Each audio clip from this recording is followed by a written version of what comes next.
want to just say that there are over 200,000 transracial adoptees that have, and transracial meaning you've been adopted into a family of a different race. So transracial, transnational means you've come from another country, and so all of us talking today, we are all transracial and transnational adoptees, and there are over 200,000 of us. I want to add that we are all sharing our experiences and our perspectives, but we do not speak for all Korean adoptees or all transracial adoptees. So I just want you to keep that in mind. We all have different experiences, and I think you'll hear some really great experiences today, but I also want to share that not every adoptee has had the same experiences as us. So just want to make that clear as kind of a little disclaimer to keep in mind. But right now what we'll do is start off with Rayanne, and she is going to give us a little bit of history on Korean adoptees in the United States, and then also start off telling her story. And then from there, everyone speaking today will tell their story, and at the end, I will share some of the national programs and local programs and advocacy initiatives that are happening around the nation. 현재 20만 명의 입양인들이 존재를 하고 있고요. 입양인이라고 숫자를 셀 때는 다른 문화권에 입양이 되는 분들을 통틀었을 때 20만 명 정도의 숫자를 저희가 기록을 하고 있습니다. 오늘 여러 명의 입양인들을 모시고 그분들의 경험을 나누게 될 텐데요. 첫 번째로 리언 씨가 이 자리에 나오셨고요. 한 분 한 분 이야기를 들으시면서 그분들의 역량과 그분들의 경험, 또 우리가 함께 해야 하는 일들을 생각하시면서 들어주시면 감사하겠습니다. Hello everyone, my name is Rayanne Williams, and like I said, I have two separate parts to my presentation. The first part being just a really brief overview of Korean adoption history and statistics, and then I'm going to go into talking about my own story of learning Korean. I'm going to be acting as my own translator the same way Carolyn did her presentation at the beginning, although maybe a little less fluently than her. So just if you can bear with me, then I'll be switching in between Korean and English throughout the presentation. So 안녕하십니까?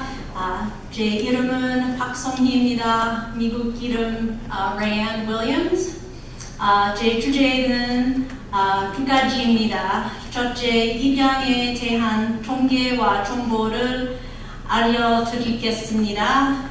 그 다음으로 제 한국어를 어떻게 배웠는지 말씀하겠습니다.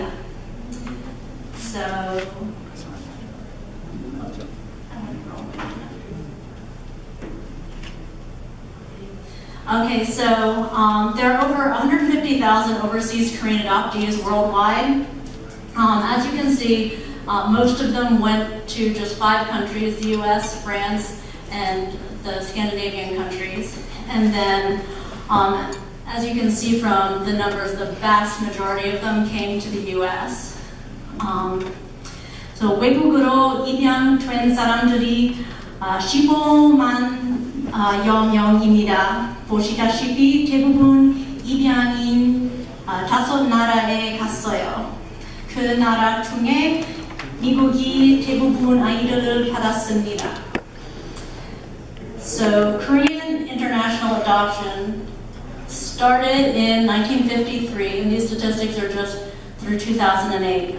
But it started in 1953 as a result of the Korean War. There were a lot of war orphans who were left, and so the whole family started by adopting several children, and then since then it's just sort of continued from there, with the height of Korean adoption, overseas adoption being in the 70s and 80s. You can see it's like 85 was probably the highest year. After the 1988 Olympics though, the Korean community got a lot of bad publicity surrounding Korean adoption. People saying they were exporting their children and not taking care of them. So since 1988, the Korean government has made really strong efforts to reduce the number of overseas adoptions. 국제 입양이 1953년에 시작했습니다. 한국 전쟁 때문입니다. 1970년대와 1980년대에 해외 입양이 절정에 이르렀습니다.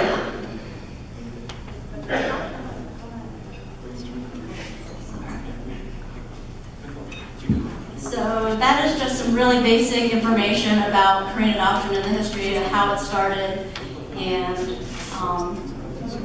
the reason that there aren't quite as many Korean adoptees these days. So now I'll sort of move on to my own story about learning Korean, which has been a long journey. And because my parents are American, of course they didn't know any Korean. 부모님께서 미국인이기 때문에 한글을 아무것도 몰랐습니다. So where I grew up, there weren't very many Koreans, as you can see from the picture, and there was no internet back then, so there was no way for me to learn Korean as a child.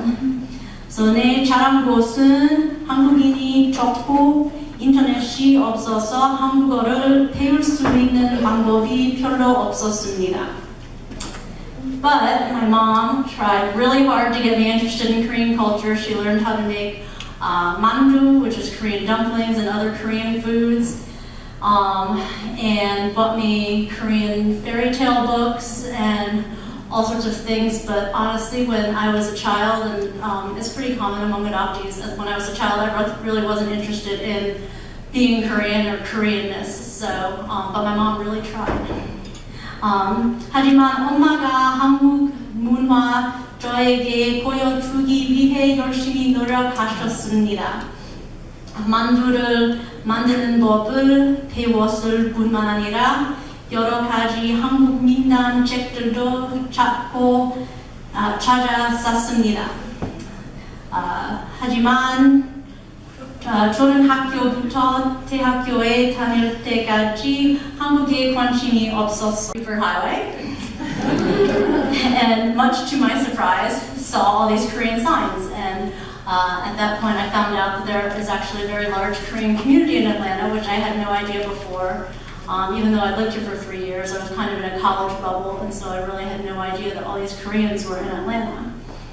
대학교를 졸업한 후에 애틀랜타 살고 있는 한국인이 많음을 발견했습니다. 여기서 3년 동안 살았는데도 이 정보는 몰랐습니다. So then in 2001, I enrolled in the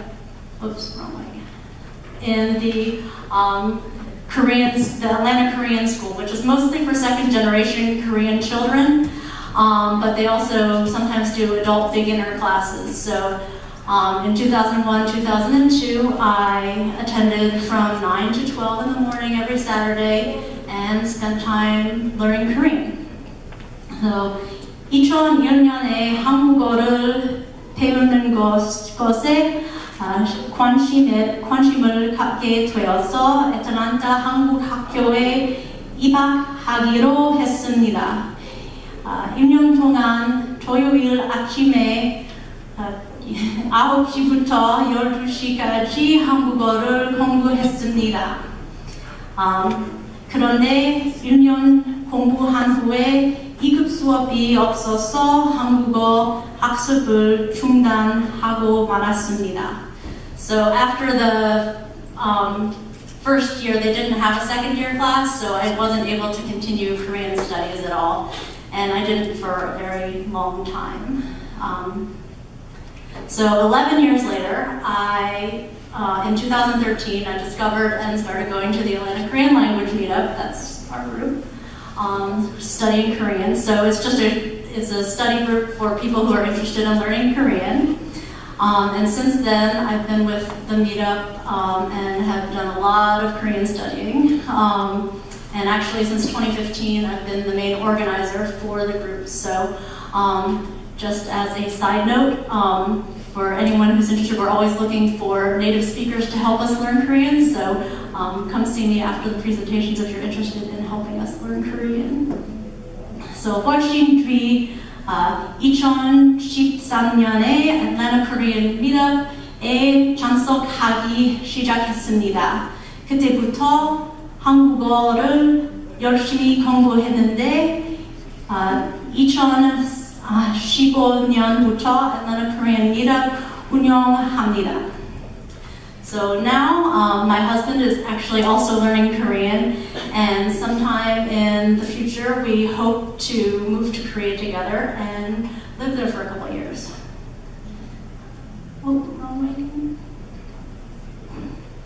So 지금 남편도 한국어를 공부하고 있는데 언젠가 우리 같이 한국으로 이사하려고 합니다. 이것으로 발표를 마치겠습니다. 들어주셔서 감사합니다.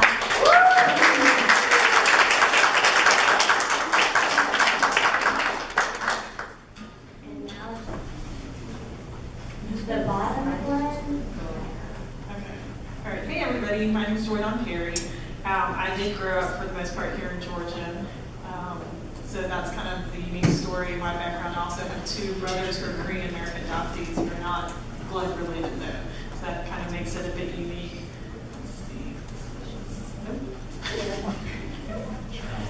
There we go.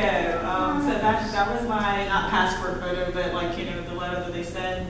To say this is what the kid that you're getting looks like. So I was actually adopted on April 11, 1980, and we lived in the state of Virginia at the time.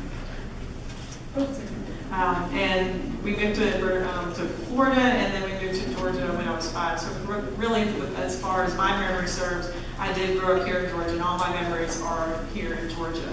As you can imagine, it's very unique growing up, kind of like Rayanne said.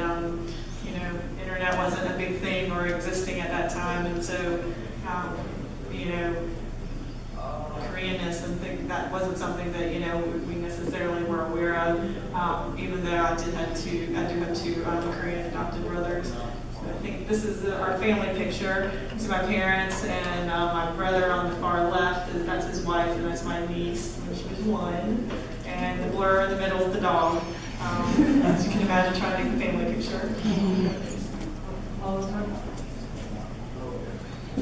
안녕하세요. 저는 입양인으로 입양인 가정에 입양이 되었고 또 형제들이 한국인인 입양인들로 구성이 되어 있다는 특징을 가지고 있습니다. 1980년 4월 11일에 입양이 되어서 버지니아에서 플로리다에서 조지아 5살에 온 후에서부터는 조지아에서 그렇게 자라났고요. 앞서 보셨던 사진은 입양되었을 때 그 입양아의 모습을 알 수 있는 사진을 보시는 거고요. 이 두 번째 사진은 제 형제들 그리고 또 형제의 배우자분들과 어우러진 사진입니다.